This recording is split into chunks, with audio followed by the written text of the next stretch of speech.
Hello everyone, welcome to Droid Leopard channel, and in today's video I'm going to show you how to block a number or a contact on your Android phone. Now the first thing that you have to do is open your phone app, and let's say that this number is a potential spam number and you want to block it. Now all you need to do is just tap on that number and then tap on this icon here, and now at the bottom here you can see block. Now all you have to do is just tap on block and then tap on block again, and we have just blocked that number. You will see this icon right next to the number, and it means that this number is blocked.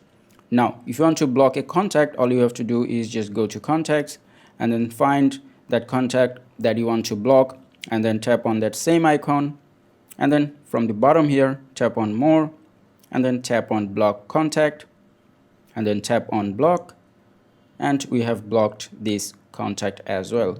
Now if you want to unblock any of those, all you need to do is just go to your contacts and then tap on these three dots from the top right and then go to settings. Now at the top here you can see blocked numbers.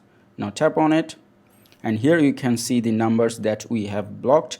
Now if you want to unblock any one of them, all you need to do is just tap on that red minus icon, and as you can see we have removed that number from our block list. You can also block numbers from here, so you just type in the number and then just tap on this plus icon here, and as you can see the number has been added to our block list and you will not be receiving any calls from that number. And that is how you can block a number or a contact on your Android phone. I hope this video was helpful. If it was, please give it a thumbs up and don't forget to subscribe.